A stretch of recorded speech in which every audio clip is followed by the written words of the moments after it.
مسیح کے زندہ اور جلالی نام میں سب کو سلام۔ خدا کا شکر کرتے ہیں، بابشی کی تعریف کرتے ہیں۔ خداوند تو نے اپنے کلام کے مطابق اپنے بندے کے ساتھ بھلائی کی ہے۔ مجھے صحیح امتیاز اور دانش مندی سکھا، کیونکہ میں تیرے فرمان پر ایمان لاتی ہوں۔ ہمیں خدا کے کلام پر ایمان رکھنا ہے، ہمیں خدا پر توکل کرنی ہے، کیونکہ وہی میرا اور آپ کا خدا ہے۔ خداوند کی محبت کو کوئی قلم بند نہیں کر سکتا۔ خدا ہی محبت ہے۔ ہالےلویا۔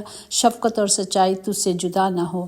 جس طرح ہم نے دیکھا کہ خدا کا کلام ہمیں آگاہی کرتے ہیں، ہماری تنبیہ کرتے ہیں اور وعدے کرتے ہیں، کیونکہ خدا کے وعدے سچے ہیں۔ جب خدا کسی چیز کا وعدہ کرتا ہے تو اسے پورا بھی کرتا ہے۔ اگر آپ اس کا انتظار کرتے ہیں تو آپ کبھی مایوس نہیں ہوں گے، کیونکہ خدا نے جو کہہ دیا ہے وہ اٹل ہے، وہ سچ ہے۔ اور آج کے زندہ کلام کے لیے ہم شکر گزار ہیں، جو حزقیل اس کا 3 باب اس کی 17 آیات میں یوں لکھا ہے: اے آدم زاد، میں نے تجھے بنی اسرائیل کا نگران مقرر کیا ہے، اس لیے میرا کلام سن اور میری جانب سے انہیں آگاہ کر۔ خدا کے زندہ پاک کلام پڑھے جانے پر خدا کی برکت ہو، خدا کا شکر ہو، خدا کی تعریف ہو۔ یہاں پہ ہم دیکھتے ہیں کہ حزقیل نبی جو تھا وہ بابل میں سیری کی زندگی بسر کر رہا تھا، اور اسے خدا کے جلال کا روحہ دیا گیا اور اسے اسرائیل کے باغی اور گردن کش لوگوں کا نبی ہونے کے لیے چنا گیا، جو خدا سے بہت دور تھے۔ اس کی ذمہ داری میں لوگوں کو خبردار کرنا بھی شامل تھا کہ وہ اپنے گناہوں سے پھریں اور انہیں ترک کریں۔ اگر حزقیل نبی لوگوں کو خبردار نہیں کرتا، ان کو ترک نہیں کہنے کے لیے کرتا، تو اس میں لکھا ہے اس کلام میں کہ ان کی موت کا ذمہ دار ہوتا، جو ہم دیکھیں گے حزقیل 3 باب اس کی 18-19 میں یوں لکھا ہے: جب میں شریروں سے کہوں کہ تو یقین مرے گا اور تو اسے آگاہ نہ کرے، اور شریر سے نہ کہے کہ وہ اپنی بری روش سے خبردار ہوں تاکہ وہ اس سے باز آ کر اپنی جان بچائے، تو وہ شریر اپنی شرارت میں مرے گا، لیکن میں اس کے خون کی پوس تجھ سے کروں گا۔ لیکن اگر تو نے شریر کو آگاہ کر دیا اور وہ اپنی شرارت اور اپنی بری روش سے باز نہ آیا، تو وہ اپنی بدکاری میں مرے گا، پر تو نے اپنی جان کو بچا لیا۔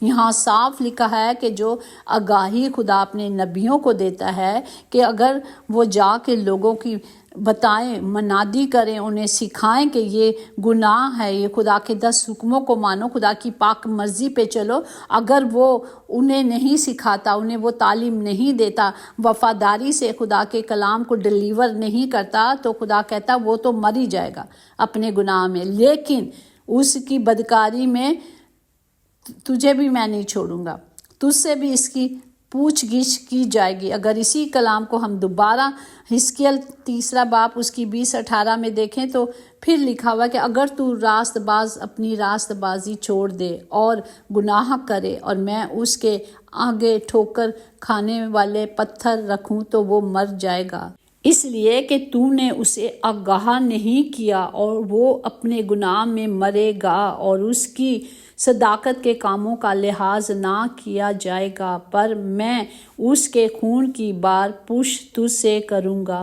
یہاں پھر خدا کہہ رہا ہے کہ اگر نبی اور خدا نے جسے چنا ہے، جسے بھیجا ہے، اگر وہ صحیح طرح سے اسے نہیں سکھاتا، اسے نہیں بتاتا کہ یہاں تو غلط ہے اور تیری غلطی تو نے کی ہے، اس سے توبہ کر، خدا کہتا ہے پھر بھی تجھ سے جو راست باز بھی اگر کوئی گناہ کرے گا، تو خدا نے کہا اگر تو اسے نہیں سمجھائے گا، اسے میرا کلام نہیں بتائے گا، تو اسے سکھاتا نہیں ہے، تو اسے سچائی نہیں بتاتا، تو اس کا گناہ گار تو ہوگا، میں اس کے خون کی پوچھ گچھ تجھ سے کروں گا۔ لیکن اگر تو اس راست باز کو آگاہ کر دے تاکہ گناہ نہ کرے اور وہ گناہ سے باز رہے، تو وہ جیتا رہے گا، یقیناً لکھا ہے وہ یقیناً جیے گا، اس لیے کہ نصیحت پذیر ہوا اور تو نے اپنی جان بچا لی۔ ہالےلویا۔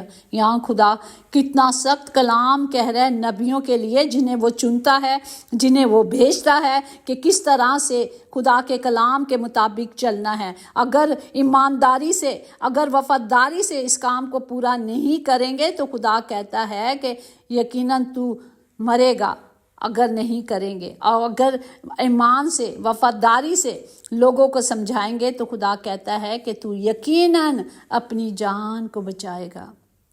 اب ہم دیکھتے ہیں کہ کلام کیسے ہے، خدا کا کلام۔ ہم دیکھتے ہیں کہ موسیٰ کو خدا نے کلام دیا۔ خدا کا موسیٰ ایک عظیم شخصیت کا مالک تھا۔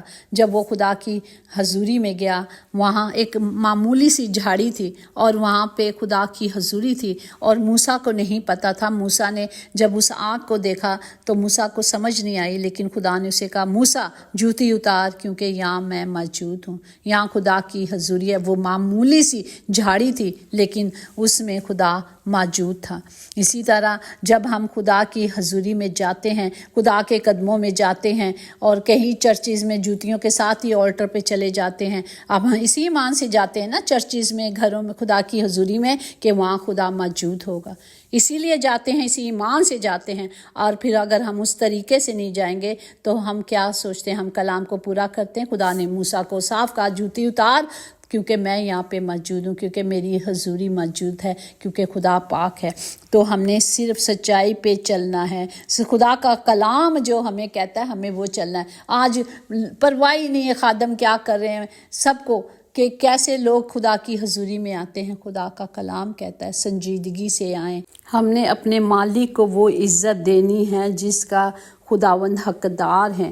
اسی طرح خدا نے دوبارہ حزقیل کو کلام کیا اور پھر کہا، اگر ہم حزقیل 33 میں دیکھیں، اس کی 2:6 میں، کہ اے آدم ذات، تو اپنی قوم کے فرزندوں سے مخاطب ہو اور ان سے کہے، جس وقت میں کسی سرزمین پر تلوار چلاؤں اور اس کے لوگ اپنے بہادروں میں سے ایک کو لیں اور اسے اپنا نگران ٹھہرائیں، پر اگر نگران تلوار کو آتے دیکھے اور نسنگا نہ پھونکے اور لوگ ہوشیار نہ کیے جائیں اور وہ تلوار آئے اور ان کے درمیان سے کسی کو لے جائے تو وہ اپنی بدکاری میں ہلاک ہوا، لیکن میں نگہدان سے اس کے خون کی بات پوچھ کروں گا۔ جو مقرر کیے جاتے ہیں، جو گارڈ کھڑے کیے جاتے ہیں، جس کی نگرانی میں پبلک کو کھڑا کیا جاتا ہے، وہ اس کی ذمہ داری ہے کہ جب مشکل آئے، جب تکلیف آئے تو وہ نسنگا پھونکے تاکہ لوگ ہوشیار ہو جائیں اور اپنے آپ کو بچا لیں۔ اگر وہاں کوئی مر گیا تو خدا کہتا ہے کہ اس کے خون کا بدلہ جو عدالت ہوگی میں تجھ سے پوچھوں گا، جو معلومات ہوگی، سچائی جو بھی ہوگی، خدا کہتا ہے کہ کس طرح مارا، کیونکہ خدا تو دیکھتا ہے نا، وہ ہر جگہ دیکھتا ہے۔ اسی لیے ہمیں کیا کرنا ہے؟ ایمان سے خدا کے کلام کو اچھی طرح ڈیلیور کرنا ہے۔ اسی طرح حزقیل 33:7 میں کہ سو تو اے آدم ذات، اس لیے کہ میں نے تجھے بنی اسرائیل کا نگران مقرر کیا، میرے منہ کا کلام سن رکھ اور میری طرف سے ان کو ہوشیار کر۔ بتانا ہے، ہر چیز کو صحیح بیان کرنا ہے۔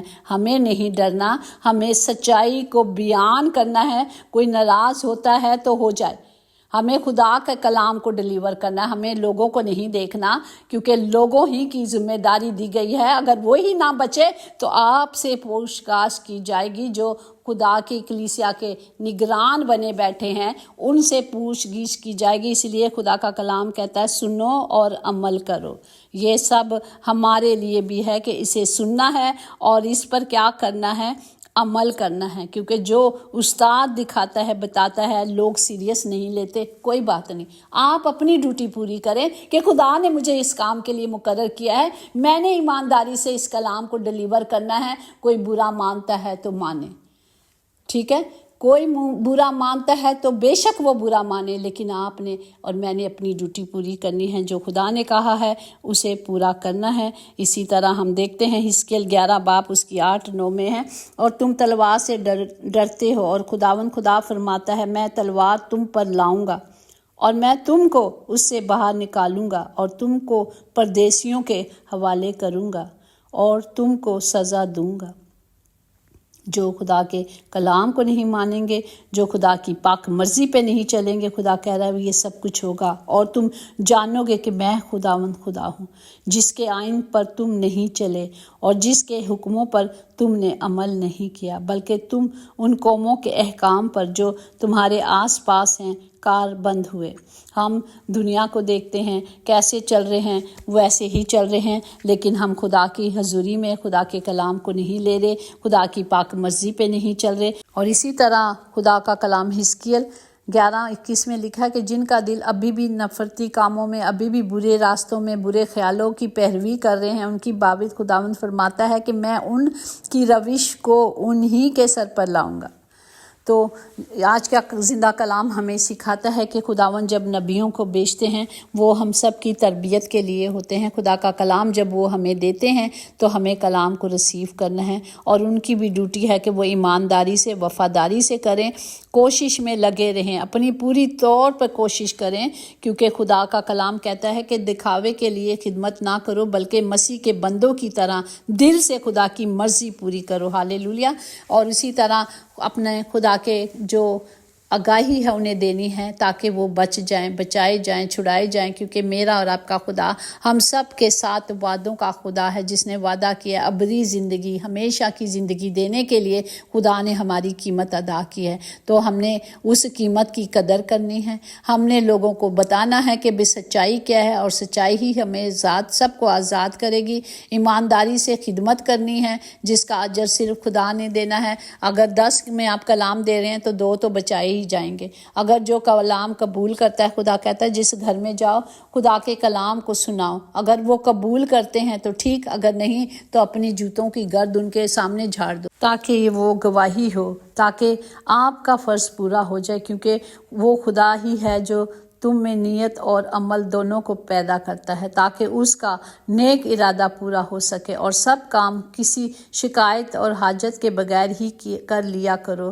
پریز دی لارڈ۔ ہمیں اسی طرح عمل کرنا ہے جو خدا نے کہا۔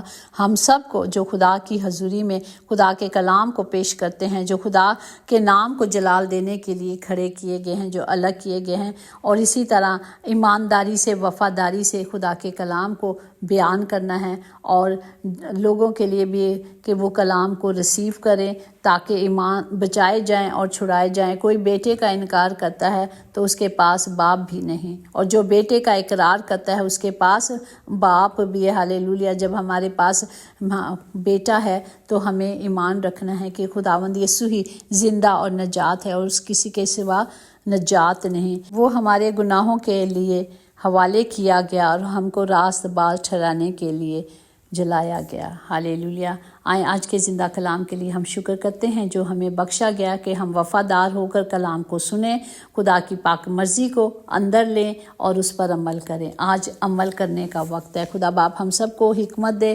قوت دے، طاقت دے، تاکہ ہم کلام کے مطابق چلیں، تاکہ ہم سب چھڑائے جائیں، تاکہ ہم سب بچائے جائیں۔ خدا باپ سب کو برکت دے، سب کی حفاظت کریں، تمام گھروں کے خطے بھرے رہیں، کوئی کمی کوئی کمزوری نہ ہو۔ جن کے پاس کاروبار نہیں باپ جی، ان کے لیے ہاتھوں کو اٹھا کے کاروبار کے لیے دعا کرتی ہوں، ان کے روزگار کے لیے مہیا کرنے والے خدا باپ آپ مہیا کریں۔ جو آج ہاسپٹل یا گھروں میں بیمار ہیں پیارے باپ جی، ان کے لیے شفا کو مانگتے ہیں۔ شفا آپ خود ہو باپ جی، آپ کے نام کو مانگتے ہیں، آپ کی قدرت کو مانگتے ہیں باپ، آپ کی مرضی کو مانگتے ہیں، تاکہ ہم سب آپ کی پاک مرضی پہ چلیں اور ہماری زندگیوں میں صرف آپ کا کلام کام کرے، یسوع کے نام سے آمین۔ یقیناً بھلائی اور رحمت عمر بھر ہم سب کے ساتھ ساتھ رہے گی، اور ہم ہمیشہ خداوند کے گھر میں سکونت کریں گے۔ آمین۔ God bless you all.